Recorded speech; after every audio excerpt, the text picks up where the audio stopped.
दोस्तों नमस्कार, मैं हूँ विनीता यादव। एक वीडियो दिखाती हूँ, उसके बाद आगे आपसे बात करती हूँ, क्योंकि इस वीडियो के साथ ये चर्चा आगे बढ़ेगी तो आपको समझ आएगा कि दरअसल बात क्या है।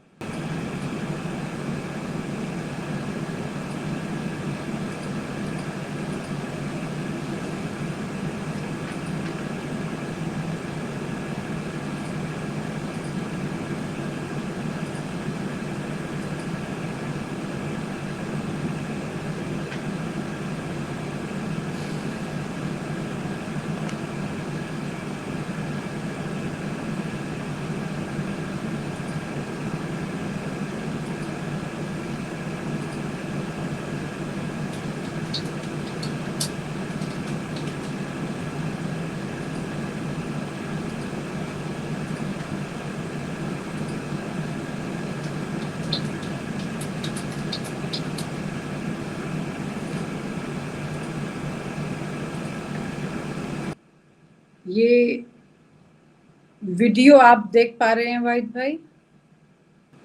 जी, जी, बिल्कुल देख पा रहा हूँ। जी। तो ये प्रधानमंत्री नरेंद्र मोदी जी जो यूक्रेन दौरे पर गए और वहां जी, जाकर इमोशनल हो गए। हालांकि आजकल उनके आंसू अक्सर निकल आते हैं, और जो अक्सर आ जाते हैं उनकी उतनी कीमत नहीं रहती है। इसलिए थोड़ा बेदर्द लग रहा है ये सवाल करना, लेकिन बनता है।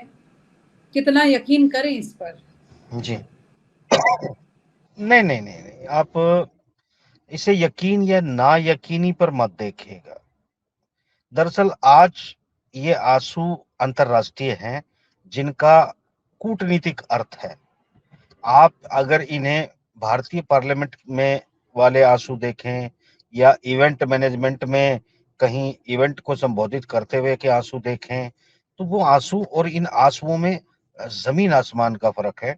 ये आँसू आज नरेंद्र मोदी जी के नहीं हैं, ये आँसू आज भारत के आँसू हैं।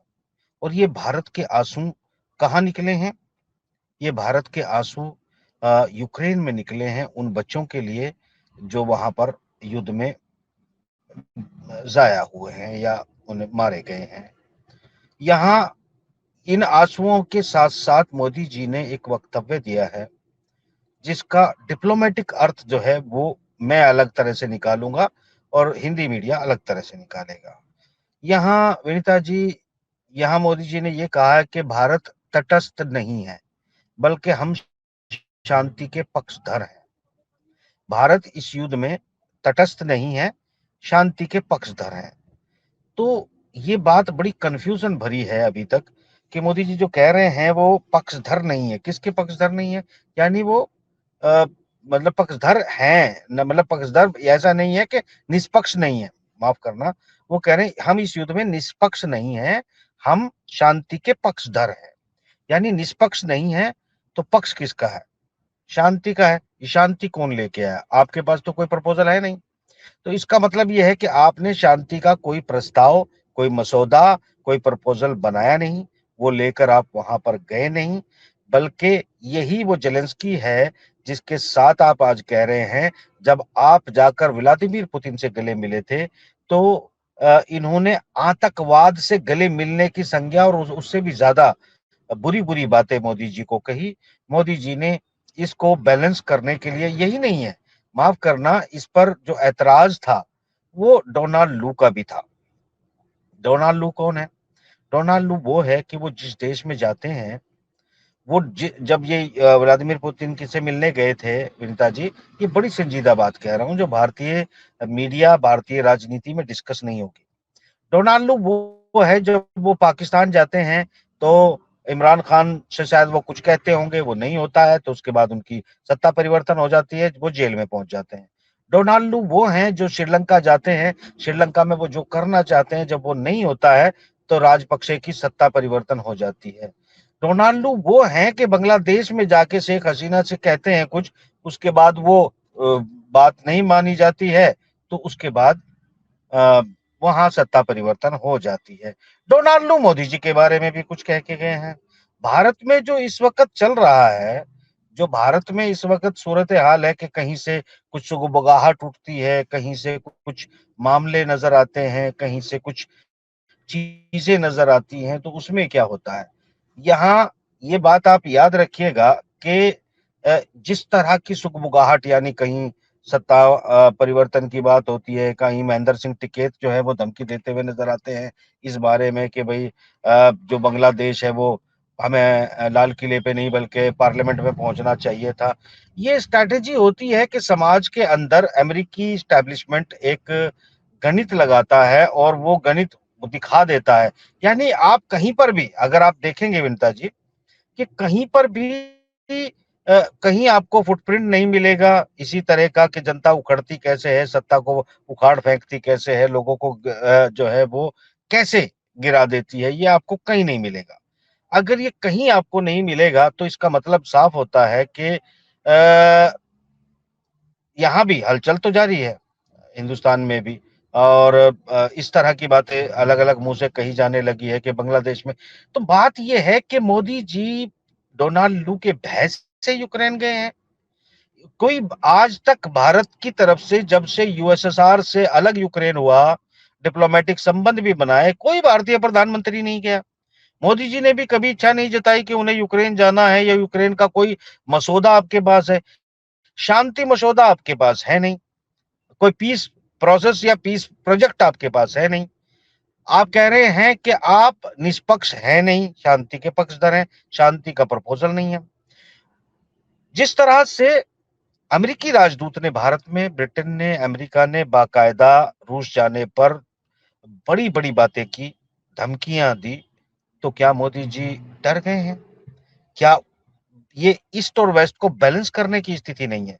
मैं रशियन एंगल से पढ़ने की कोशिश कर रहा हूं। रशिया ने जिस तरीके से इसको लिया है, उन्होंने मोदी जी की बुराई नहीं की है, मगर डिप्लोमेटिक जिन शब्दों का इस्तेमाल किया है, उनका अर्थ यह है कि अब ना खुदा ही मिला, ना विशाल सनम, ना इधर के रहे, ना उधर के रहे। आप ना इस वक्त भारत की कूटनीति रशिया के साथ कोई कमिटेड है, ना ही भारत की कूटनीति पश्चिमी जगत के लिए विश्वसनीय है। यहाँ विश्वसनीय का मतलब ये होता है कि अगर आपको कुछ कहा जाता है तो आप जाकर उस पर रद्द अमल देने पहुंच जाते हैं। जिन बच्चों पर, यानी आप आपको ये देखा जाएगा कि आप निष्पक्ष, अगर अगर आप शांति के पक्षधर हैं और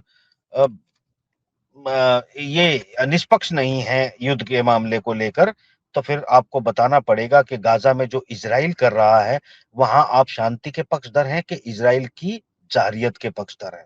क्योंकि पूरी दुनिया में लोग सड़कों पर हैं, पूरी दुनिया में लोग एहतजाज कर रहे हैं और पूरी दुनिया में प्रोटेस्ट करने वाले लोग खुद इजराइल के अंदर भी, अमेरिका के अंदर भी, खुद यहूदी भी और हर कम्युनिटी के लोग, वो विनीता जी प्रोटेस्ट कर रहे हैं उन बच्चों के जो 40,000 बच्चे जो है वहां पर मारे गए हैं इस गाजा के अंदर। तो मोदी जी ये शायद उनको एक स्टेटमेंट देना चाहिए कि वो जो ये कह रहे हैं कि हम शांति के पक्षधर हैं, तो इजराइल के बारे में क्या स्टेटमेंट दे सकते हैं? कभी नहीं देंगे, कभी नहीं दे सकते। इससे ये पता चलता है कि पश्चिमी जगत का जो है आप पर प्रभाव, दहशत या भय इतना है कि आपके एक राजदूत ने, एक्स राजदूत ने, या स्ट्रैटेजी जिसे साउथ ईस्ट एशिया का जो स्ट्रैटेजीकार माना जाता है डोनाल्ड लू, उनसे आपको इमरान का हशर देख के, शेख हसीना का हशर देख के, राजपक्षे का हशर देख के भय हो गया और आप पहुंच गए यूक्रेन। क्योंकि ये व्लादिमीर, जुलाई में आपने यात्रा की रशिया की, तब आपके पास कोई प्रपोजल नहीं था, पहले से कोई भारत का प्लान नहीं था कि आप यूक्रेन जाने वाले हैं। आज भी जब आप गए हैं तो आपने ये कहा है कि हम शांति के पक्षधर हैं, शांति का प्रपोजल आपके पास नहीं है। तो कुल मिला के जितना इस देश को 10 साल में आपने भरोसा दिलाया था कि आप बड़े ताकतवर हैं, आप विश्व गुरु हैं, आप फला हैं। देखिए हिंदी मीडिया तो कुछ भी बोलेगा, मगर आप अपनी हैसियत बताएं, आज भारत की हैसियत बताएं। भारत की हैसियत आपको समझानी पड़ेगी इस देश को, जो भारत देखा है रोते हुए यूक्रेन में बच्चों पर, उन बच्चों पर जिन्हें इल्जाम लगाया जाएगा सेकेंड वर्ल्ड वॉर के, अगर हम देखें तो वो जर्मनी पर, और अगर इस वक्त की हम वॉर पे देखेंगे तो वो देखे लगाया जाएगा रूस पर। तो कुल मिलाकर अगर आप रो पड़े हैं बच्चों की लाशें देखकर, ये रोना क्या गाजा पर आपको आएगा या इजराइल का समर्थन करेंगे? आप कर ही नहीं सकते, आपको इजराइल का समर्थन करना पड़ेगा, क्योंकि आप पश्चिमी जगत से डर गए हैं। आप दहशत जदा है डोनाल्ड लू के उस कार्य से, जिसने तख्ता पलटा इमरान खान का, जिसने तख्ता पलटा शेख हसीना का, जिसने तख्ता पलटा राजपक्षे का। इस वजह से भयभीत होकर आप यूक्रेन गए हैं। आपके पास कोई विजन नहीं है, जबकि आपका $60 मिलियन का व्यापार, जिसमें अंबानी अडानी शामिल है, रशिया के साथ आपने जो है व्यापार को बढ़ाया है $14 मिलियन से $60 मिलियन तक। वो उसमें तेल आयात किया है, कोयला आयात किया है। हालांकि आपने स्ट्रेटेजिक वेपन्स में जरूर कोई डील नहीं की है। माफ करना विंता जी, ये जो मामला चल रहा है ना, जिस तरह हम जिस दिशा में जा रहे हैं, यहाँ आने वाले युद्ध में कोई अछूता नहीं रहेगा। ये व्लादिमीर पुतिन ने कीव पर हमले करने से मना किया है, ये जेस्चर दिया है मोदी जी की रक्षा के लिए नहीं, भारत के प्रधानमंत्री के लिए। क्योंकि भारत का जो एक स्ट्रैटेजिक स्टैंड है वो रशिया के साथ रहा है। वो जो स्ट्रैटेजिक स्टैंड इस वक्त रशिया के साथ था, वो मोदी जी के रूप में गया हुआ है यूक्रेन। उन्होंने एक चांस लिया है कि क्या अगर सत्ता परिवर्तन आने वाले दिनों में होती है, तो आने वाली जो सत्ता है, क्या वो इसी तरह डर कर कभी दाएं कभी बाएं कभी दाएं कभी दाएं भागती रहेगी और सिर्फ अपनी जनता का बेवकूफ बनाने के लिए विश्व गुरु कहलाएगी? तो ये अगली सरकार भी अगर ऐसा ही कोई आचरण करती है, तो रशिया अपनी रणनीति में बदलाव करेगा। और रशिया अगर अपनी रणनीति में बदलाव करेगा विनीता जी, तो याद रखिएगा उसका रिएक्शन चाइना के थ्रू आएगा। और चाइना कौन है? जो अमेरिका से भी ज्यादा एडवांस वेपन और वेपन के साथ साथ एयरक्राफ्ट बना चुका है, जो हम आने वाले दिनों के अंदर युद्धों में देखेंगे, जो दिखाई देगा। क्योंकि ताइवान को लेकर जो रणनीति और हलचल इस वक्त चाइना के अंदर है, वो बड़ी खतरनाक है। जिस तरीके से हलचल अमेरिका ने जो है साउथ चाइना सी में बढ़ाई है, वो बहुत अनकरीब हम वहां झड़पें देख सकते हैं। कुल मिलाकर हम युद्ध के बहुत नजदीक हैं, और ऐसे नजदीक जब वर्ल्ड वॉर सारी जगह छिड़ जाएगा, जो इस वक्त जब हम यूक्रेन के अंदर हैं, नाटो की फोर्सेस घुस रही हैं रशिया के अंदर। नाटो की फोर्सेस ने डिप्लॉयमेंट बढ़ा दिया है फिनलैंड के पास। फिनलैंड जो है वो एक बिल्कुल नजदीकी है रशिया के, और फिनलैंड में अगर बढ़ाया जा रहा है, नाटो का मेंबर बना है ताजा ताजा, और नाटो का मेंबर फिनलैंड जो है, अगर वहां नाटो की सेनाएं लगती है, तो फुल फ्लैश रशिया के साथ जब युद्ध की तैयारी हो रही है, तो भारत ने एक ऐसा रास्ता चुना है जिसमें कहा है वो निष्पक्ष, वो नहीं है, तटस्थ नहीं है, बल्कि शांति के पक्षधर हैं। शांति का हमारे पास प्रपोजल कुछ है नहीं, शांति के हम पक्षधर हैं। हमने फोन कॉल पर रशिया से वहां से कोई बात नहीं की, डिप्लोमेटिक कोई पोस्चरिंग नहीं की, मगर हम शांति के पक्षधर हैं। और हम एक आदमी, जिस प्रधानमंत्री राष्ट्रपति ने वहां के यूक्रेन के हमें धमकी दी थी, हमारे देश के प्रधानमंत्री को आतंकवाद से गले मिलने की बातें की थी और भला बुरा कहा था, हम उसकी गालियों से इतने दहशत ज़दा हो गए कि आज हमें उनके यहाँ जाना पड़ा, ये बताने के लिए कि भाई साहब हमें आपकी भी बहुत परवाह है। अब मैं यूक्रेन का वजूद बता देता हूँ विनीता जी, और आने वाले भविष्य में भारतीय कूटनीति का भविष्य आपको समझ आ जाएगा। रशिया ने जितने यूक्रेन को छोड़ रखा है, वो उसको छोड़े रखेगा। उसकी वजह क्या है कि पोलैंड, फिनलैंड, ये पूरा पूरा, मोल्दोवा को अगर हम छोड़ देते हैं, मोल्दोवा तक तो बिल्कुल अपनी पहुंच रशिया बना चुका है, समंदर से, ब्लैक सी से यूक्रेन को काट चुका है। पोलैंड का रास्ता बचा हुआ है, एक तरफ बेलारूस रशिया का साथी वहां पर मौजूद है। विनीता जी, यहाँ ये जो नाटो का और रशिया का संघर्ष चल रहा है, जितना यूक्रेन छोड़ रखा है उसको बफर जोन बनाया है रशिया ने। वो जीतना अभी नहीं चाहेगा, क्योंकि रशिया के स्ट्रेटेजिकार कभी नहीं चाहेंगे कि वो पूरे यूक्रेन के ऊपर कब्जा करें और फिर नाटो की सीमा और रशिया की सीमा सीधे मिल जाए, और फिर वो नाटो के साथ सीधे युद्ध करें। क्योंकि यूक्रेन के जरिए भी जो युद्ध लड़ रहा है वो नाटो ही है, और वो नाटो मगर बफर जोन में लड़ रहा है, जिस बफर जोन को बना रखा है रशिया ने छोड़कर यूक्रेन। यानी वो धरती यूक्रेन की है जहां पर बमबारी हो रही है, मगर रशिया की तरफ से हथियार चलते हैं और नाटो की तरफ से नाटो के हथियार चलते हैं। ये वॉर नाटो वर्सेस रशिया चल रहा है। ये विश्लेषण बड़े गहनता से किए जा सकते हैं विनीता जी, ये बड़े आसान चीज नहीं है। मगर मैं कहता हूं भारत की निहायत कूटनीतिक फेलियर, एक तो वहां जाना, ऊपर से इस बात पे रोना कि रशिया की मुदाखलत से वहां बच्चे शहीद हुए हैं, तो हमने अपने स्टैंड को क्लियर कर दिया है कि हम रूस के बहुत विश्वसनीय दोस्त अब नहीं है। ये इसका डिप्लोमेटिक जेस्चर है।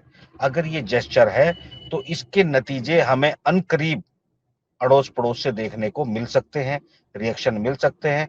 हालांकि रशिया बड़ा स्ट्रेटेजिकार है, वो कभी मुंह से नहीं कहते, वो अपने आचरण से कहते हैं, वो अपने जब दिखाते हैं वो उस एंगल से कहते हैं।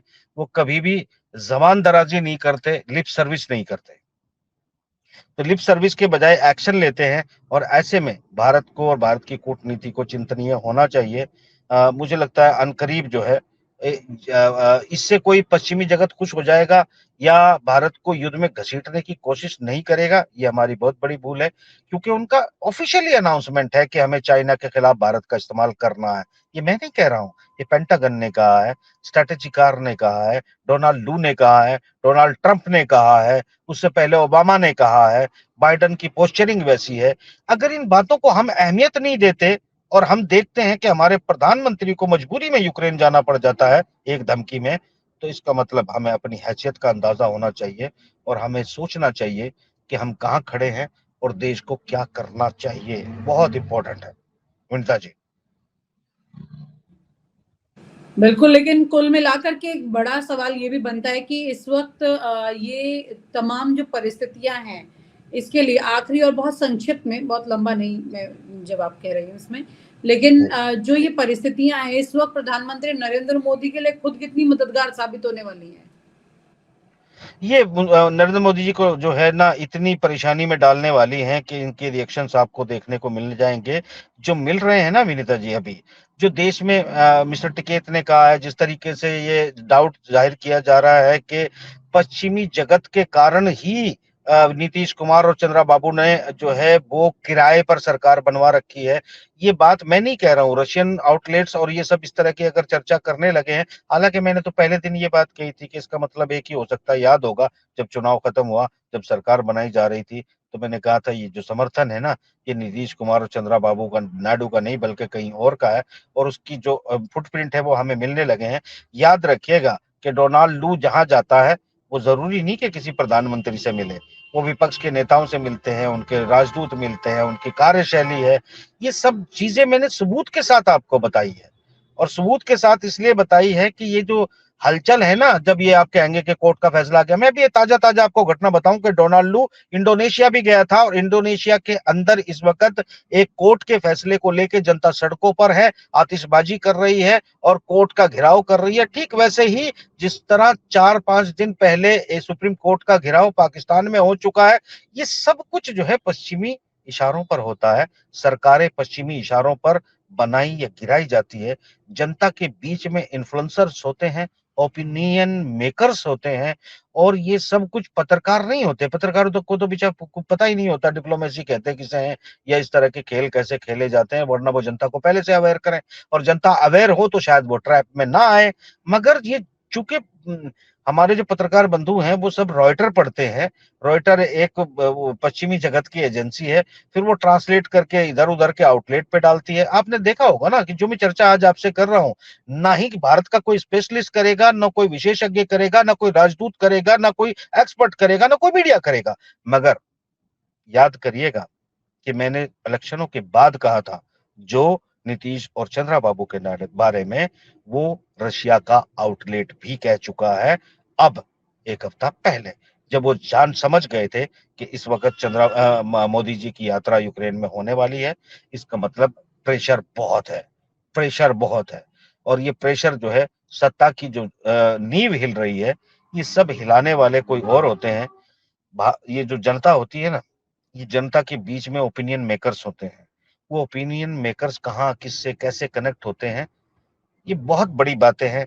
इसमें जो आज आपसे बात कर रहा हूँ विनीता जी, आधी से नहीं 99% जनता इसको मिथ्या, या मेरा ख्याल, या मेरा बेतजर्बेकारी की बात करेगी, पर सच ये है कि 99% जनता दुनिया को समझती ही नहीं कि वो है क्या और चलाई कैसे जाती है। उसका नतीजा इनको समझना चाहिए। वो जो हमारी बातों को हवा की बातें समझते हैं ना विनीता जी। ये सरकार खतरे में है और खतरा और बढ़ेगा, क्योंकि अब ईस्ट एंड वेस्ट की जो एस्टेब्लिशमेंट है उसके बीच में लड़ाई होगी, और ये लड़ाई सिर्फ एक ही सरकार बनाया गिरा नहीं सकते, दूसरे भी सरकार बनाया गिरा सकते हैं।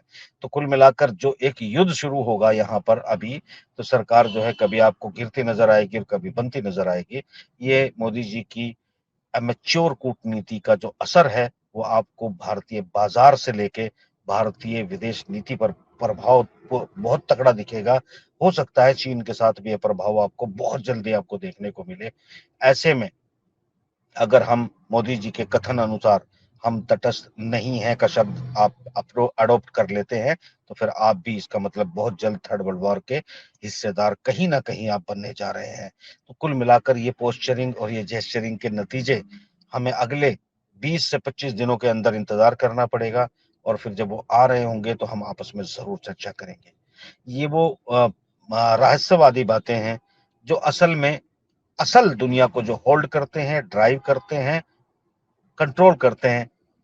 ये उनकी बातें हैं जो मैंने आपके साथ की है।